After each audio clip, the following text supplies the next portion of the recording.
नमस्कार दोस्तों, home science academy में आपका स्वागत करती हूँ। आज आपके लिए प्रोटीन टॉपिक लेकर के आई हूँ जो आपकी परीक्षा की दृष्टि से महत्वपूर्ण है और ये ऐसा टॉपिक है जो हर परीक्षा में संबंधित क्वेश्चन पूछे ही जाते हैं। तो आइए देखते हैं।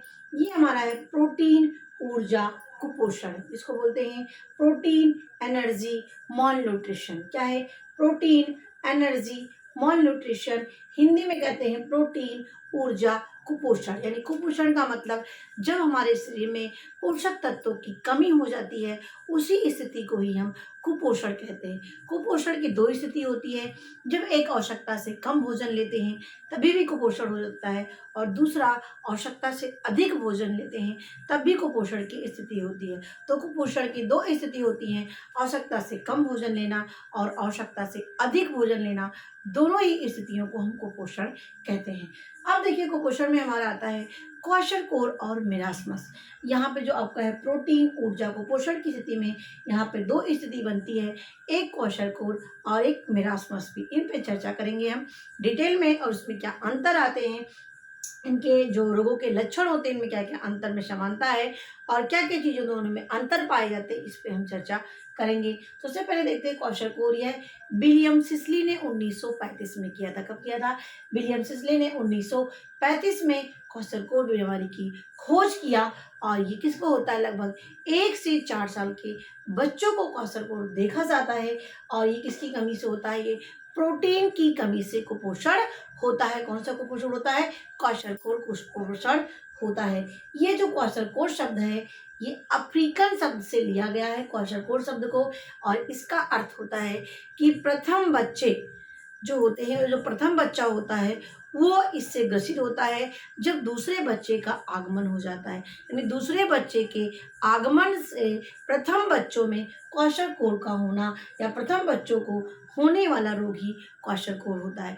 यानी जब 3 साल के पहले दूसरे बच्चे का आगमन हो जाता है, दूसरे बच्चे आ जाते हैं, तो उससे क्या होता है, जो पहले बच्चे का सही तरीके से पालन पोषण नहीं हो पाता, उनके अंदर वो प्रोटीन की कमी हो जाती है, पोषक तत्वों की कमी हो जाती है, जिसकी वजह से ये ग्रसित हो जाते हैं।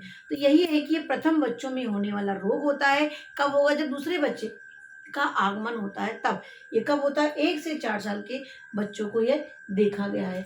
ठीक है। और कैसा शब्द है? क्वाशरकोर एक अफ्रीकन शब्द है और इसी को ही शुगर बेबीज के नाम से भी जाना जाता है, क्योंकि इसमें बच्चा दुबला पतला नहीं होता है बल्कि वो हेल्दी दिखता है, इसीलिए यहाँ पर शुगर बेबीज के नाम से इसको जाना जाता है। तो ये हुआ हमारा क्वाशरकोर। क्या याद करना है?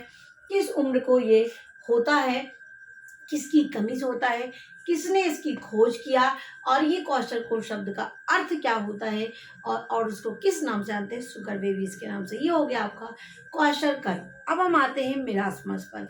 जो मेरास्मस होता है ये प्रोटीन और ऊर्जा दोनों की कमी। देखिए, आप यहाँ पर आप पढ़ करके सारी चीज़ें आप के लिए महत्वपूर्ण है, सारी चीज़ें एक बार में आपको याद हो जाएगा। कम समय में ज़्यादा कंटेंट देना, कम समय में अधिक से अधिक ज्ञान लेना, इस वीडियो की खासियत होती है। यहाँ पर आने से, यहाँ पर जुड़ने से, तो यहाँ पर जुड़ करके आप एक ही वीडियो में सारी बातें सीख करते हो। टू द पॉइंट चीज़ें मैं यहाँ पे लाती हूँ कि आपको सारी बातें पता हो। देखिए, मेरास्मस जो होता है ये प्रोटीन और ऊर्जा दोनों की कमी से होता है। यहाँ पे क्वाशरकोर किसी कमी से था? प्रोटीन की कमी से। यहाँ पे मेरास्मस आपका प्रोटीन और ऊर्जा दोनों की कमी के कारण से मेरास्मस होता है, जिसको हम सूखा रोग के नाम से भी जानते हैं। अब ये 6 माह से लेकर के 18 माह के शिशु के होता है। ये आपका 1 से 4 साल के बच्चों के बीच में देखा जाता है। ये 6 माह से 18 माह के बच्चों की जो उम्र होती है इन दोनों के बीच में, इसकी में यहाँ ये मेरास्मस रोग देखा जाता है। और ये देखिए, अफ्रीकन शब्द का अर्थ है क्वाशरकोर। ये ग्रीक भाषा का शब्द होता है मेरास्मस। ग्रीक भाषा का शब्द क्या है? मेरास्मस, जिसका अर्थ होता है व्यर्थ होना। क्या होता है? व्यर्थ होना, जिसको बोलते हैं टू वेस्ट। क्या होता है? टू वेस्ट, यानी जल। और ये है यानी वेस्ट कहने का मतलब है कि जब प्रोटीन और ऊर्जा दोनों की कमी हो जाती है तो उस समय सूखा रोग हो जाता है, जिसको मेरास्मस के नाम से जानते हैं। मेरास्मस का अर्थ होता है व्यर्थ होना। अब कब दूसरी भाषा में और कब कहाँ देखा जाता है कि जब माँ बार मतलब कि गर्भधारण बार बार होता है और उसकी वजह से ही जो है मेरास्मस बच्चों को हो जाता है, या जब बच्चों के 3 साल का अंतर ना होता है, यानी जब बच्चा 3 साल के पहले दूसरे बच्चे का आगमन हो जाता है, उस स्थिति में भी जो पहला बच्चा होता है वो प्रोटीन और एनर्जी की कमी से कुपोषित हो जाता है। तो ये होगा क्वाशरकोर और मेरास्मस, जिसको बोलते हैं प्रोटीन ऊर्जा को पोषण। क्या कहते हैं? प्रोटीन ऊर्जा को पोषण कहते हैं। अब इसके लक्षण पे हम आते हैं जहाँ से एग्जाम में क्वेश्चन बनते हैं। देखिए यहाँ पे पहला है शरीर में सूजन। क्वाशरकोर में शरीर में सूजन हो जाती है, जबकि मेरासमस में सूजन नहीं होती, बल्कि एकदम जैसे मतलब कि एक कंकाल जैसा बॉडी दिखाई देने पड़ता है। चेहरा एकदम बुझा बुझा सा हो जाता है, दबा दबा सा हो जाता है, तो ये दुबला पतला पूरी बॉडी हो जाती है, हाथ पैर पतले हो जाते हैं। तो यहाँ पे सूजन नहीं होता है, जबकि क्वाशरकोर में सूजन होता है। ठीक है, यकृत में वसा का जमाव यानी लीवर में वसा जम डिपोजिशन होने लगता है, जबकि न तो यहाँ पर लीवर में वसा का जमाव होता है, न तो त्वचा पर वसा का जमाव होता है। दोनों ही जगह पर त्वचा का जमाव नहीं होता है, इसीलिए यहाँ पर बच्चे दुबले पतले होते हैं। यहाँ पे देखिए रक्तहीनता नहीं, खून की कमी हो जाती है। इसमें भी क्या होता है, इसमें रक्तहीनता की कमी होती है। अब इसमें जो बच्चा होता है इसमें अधिक उम्र का दिखाई पड़ने लगता है। किसमें? मेरास्मस में। अब यहाँ पे देखिए प्रोटीन नहीं होगा तो जाहिर सी बात खून की कमी यहाँ पर भी देखा जाएगा। ठीक है, अब यहाँ पे देखिए मून फेस, यहाँ से क्वेश्चन एग्जाम में बनता है। देखिए जहाँ पर सूजन होगा वहाँ पे चेहरा गोल दिखाई पड़ेगा, पूरा चेहरा भरा सा हो जाएगा, तो वहाँ पे क्या बोला, उसको मून फेस हो जाएगा। जबकि मंकी का चेहरा देखिए चपटा सा होता है, तो यहाँ पे वसा का जमा होगा ही नहीं, सूजन आएगी ही नहीं, तो सूजन नहीं आएगा उसका चेहरा कैसे हो जाएगा, मंकी फेस हो जाएगा। तो यहाँ पर मून फेस हो जाएगा क्वाशरकोर में, जबकि यहाँ पर मेरास्मस में चेहरा मंकी फेस की तरह दिखाई पड़ने लगता है। वृद्धि में कमी इसमें भी आ जाती है, इसमें वृद्धि में कमी आ जाएगी, लंबाई नहीं हो पाएगी। जब वृद्धि नहीं होगी तो हाइट कैसे बढ़ेगी, वजन भी घटेगा।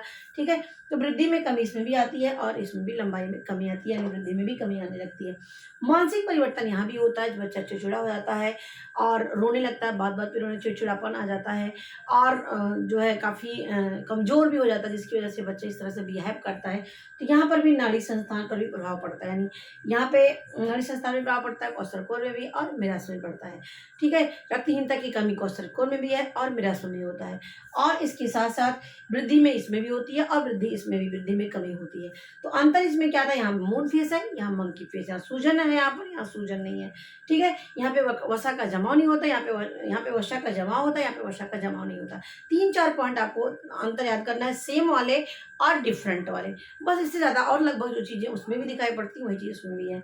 ठीक है, अब यहाँ पे त्वचा पर प्रभाव पड़ता है, त्वचा पे प्रभाव पड़ता है। ठीक है, अब देखिए अतिसार यहाँ भी हो जाता है, अतिसार यहाँ भी होता है, बच्चों को पेचिश पड़ने लगती है, डायरिया हो जाता है, बच्चा कमजोर हो जाता है।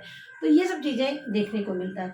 जो याद करने की चीज़ें थी मैंने आपको बता दिया, मून फेस, मंकी फेस, सूजन नहीं, त्वचा पर यकृत में जमाव, यहाँ पे यकृत में जमाव नहीं होता, न तो त्वचा पर जमाव होता है। ठीक है, मानसिक परिवर्तन यहाँ भी है, मानसिक परिवर्तन यहाँ पे, वृद्धि की कमी यहाँ भी है, वृद्धि की कमी यहाँ पर भी है। तो बस इतना ही अंतर आपको याद करना है, इतना ही आपके लिए एग्जाम के लिए बेस्ट है।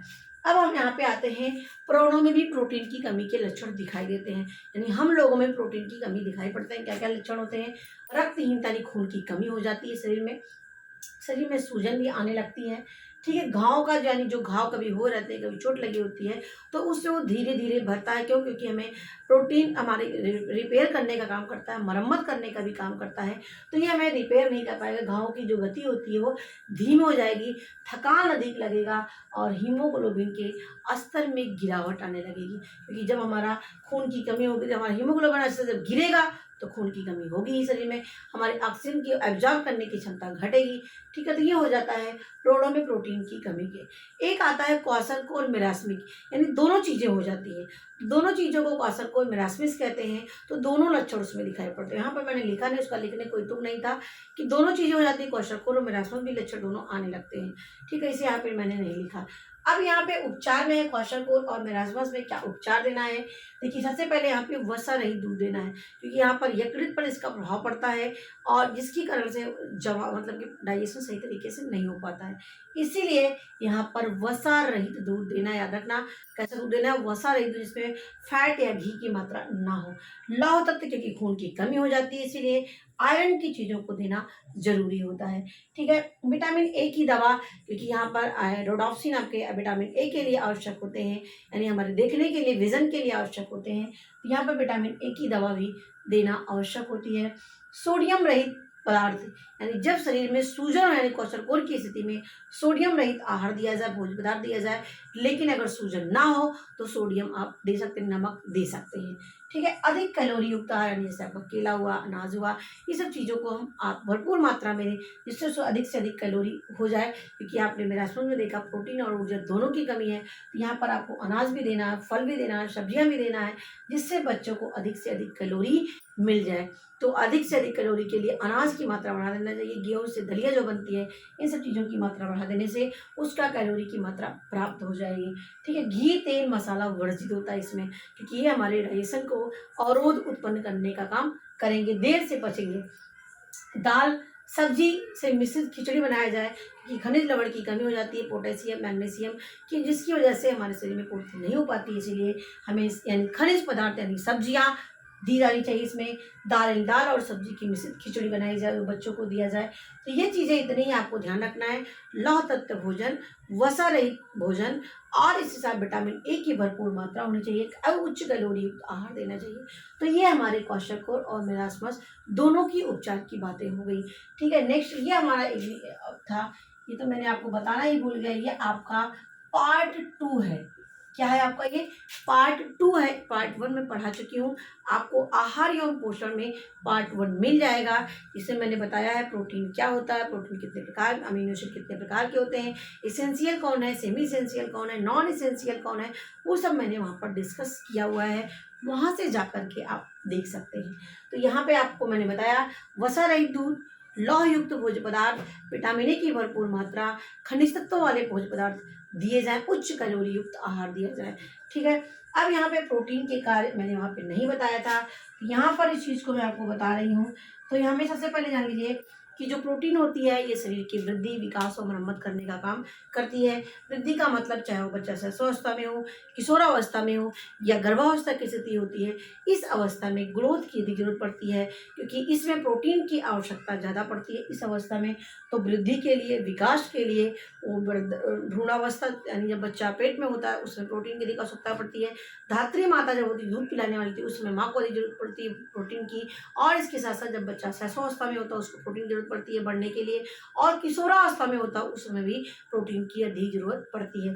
तो वृद्धि, विकास और मरम्मत, देखिए कभी कभी ऑपरेशन की स्थिति में प्रोटीन की मांग बढ़ जाती है, जल जाने पर, चोट लग जाने पर, वहाँ क्योंकि रिपेयर के लिए, मरम्मत करने के लिए प्रोटीन की आवश्यकता पड़ती है, ऑपरेशन होने पर, जल जाने पर, चोट लग जाने पर। ठीक है। अम्ल क्षार की मात्रा का नियमित रखता है, हमारे अम्ल और क्षार की मात्रा का नियंत्रण रखता है हमारे शरीर में, न तो अम्ल ज़्यादा होने पाए न तो क्षार ज़्यादा होने पाए। इसका नियंत्रण रखने के लिए जो है प्रोटीन की आवश्यकता होती है। नेक्स्ट हमारा हार्मोन्स के निर्माण के लिए, देखिए जो हमारी थायराइड ग्रंथि होती है, जो गले में पाई जाती है, इससे थायरॉक्सिन हार्मोन निकलता है जो वृद्धि के लिए आवश्यक होता है। पिट्यूटरी ग्रंथि जो हमारे मस्तिष्क पाई जाती है, जिसको मास्टर ग्लैंड कहते हैं, ये हमारे विभिन्न प्रकार के शरीर की क्रियाओं को करने के लिए, नियंत्रण रखने का काम करती है। उसी तरीके से हमारे पेनक्रियास से निकलने वाला इंसुलिन हार्मोन होता है, ये हमारे रक्त में ग्लूकोज की मात्रा का नियंत्रण रखने का काम करता है। तो यानी हार्मोन्स का भी निर्माण करता है कौन? प्रोटीन करता है। और इसके साथ साथ एंजाइम देख लिया आपने, जितने भी आपके एंजाइम होते हैं भोजन को पचाने के लिए, एमाइलेज, लाइपेज, ठीक है, प्रोटीन से प्रोटीएज होते हैं, ये सब एंजाइम हमें होते हैं जो प्रोटीन के बने होते हैं। यानी एंजाइम का निर्माण किससे होता है? प्रोटीन से होता है। यदि प्रोटीन नहीं होगा तो हमारे भोजन का पाचन भी नहीं होगा। तो एंजाइम के निर्माण के लिए, हार्मोन्स के निर्माण के लिए प्रोटीन की आवश्यकता पड़ती है। नेक्स्ट हमारा है रक्त का थक्का जमाने के लिए भी प्रोटीन की आवश्यकता पड़ती है, क्योंकि देखिए हमारा जो ब्लड में पाया जाता है फाइब्रिनोजन प्रोटीन, वो थ्रोम्बिन की उपस्थिति में रक्त को थक्का जमाने में सहायक होता है। तो रक्त के थक्का जमाने के लिए फाइब्रिनोजन नामक प्रोटीन होती है जो इसमें सहायक होती है। तो ये इसलिए यानी हमारे रक्त को थक्का जमाने के लिए प्रोटीन की आवश्यकता पड़ती है। मांसपेशियों के संकुचन के लिए, यानी संकुचन की जो क्रिया होती है हमारी मांसपेशियों में, जिसके लिए मायोसिन प्रोटीन होती है और एक्टिन प्रोटीन होती है। याद रखना कि संकुचन के लिए मायोसिन और एक्टिन प्रोटीन होती है। तो ये मायोसिन और एक्टिन किसकी बनी होती है? प्रोटीन की बनी होती है। तो इसीलिए हमारे मांसपेशियों के संकुचन के लिए भी प्रोटीन की आवश्यकता पड़ती है। नेक्स्ट है सामान्य दृष्टि। देखिए हमारी आंखों में रोडोप्सिन और ऑप्सिन पाए जाते हैं, यानी कम रोशनी के लिए, एक ज़्यादा रोशनी के लिए। तो जो ऑप्सिन और ओडोप्सिन होता है वो एक प्रोटीन होती है। तो यदि हम प्रोटीन नहीं लेंगे तो हमारे सामान्य दृष्टि के लिए भी आवश्यक होती है, यानी हम देख भी नहीं पाएंगे, देखने के लिए हमें प्रोटीन की जरूरत पड़ती है, क्योंकि हमारे आंखों में रोडोप्सिन पाए जाते हैं जो हमें दृष्टि के लिए, डिम लाइट के लिए और लाइट के लिए, यानी हल्के और जो है डार्क लाइट के लिए देखने में जरूर आवश्यक होते हैं। ऊर्जा प्रदान करने में देखिए, जब हमारे कार्बोहाइड्रेट और वसा अपना काम नहीं मिलता उनको, तो प्रोटीन अपने निर्माण का काम छोड़ कर करके क्या करता है, वो ऊर्जा देने का काम करने लगता है। तो ये हमारा होता है, ऊर्जा देने का काम कौन करता है, प्रोटीन करने लगता है। कब, जब हमारे पास कार्बोहाइड्रेट और वसा नहीं रहेगा, तो ये अपने काम को छोड़ करके, यानी निर्माण मरम्मत का काम छोड़ करके ये ऊर्जा देने का काम करने लगता है। दूध के निर्माण के लिए देखिए, माँ के दूध के लिए भी जो दूध होता है उसके लिए प्रोटीन की ज़रूरत पड़ती है। अगर प्रोटीन नहीं होगा तो दूध का भी निर्माण नहीं होगा। तो सोचिए, प्रोटीन का काम हर जगह पर है, निर्माण है, मरम्मत है, विकास है, अम्लक्षार की मात्रा का संतुलन है, हार्मोन्स का निर्माण, एंजाइम का निर्माण, इसके साथ-साथ रक्त के थक्का जमाने के लिए, देखने के लिए, मांसपेशियों को चलाने के लिए, सारी जगह पर आपको प्रोटीन की ज़रूरत पड़ती है।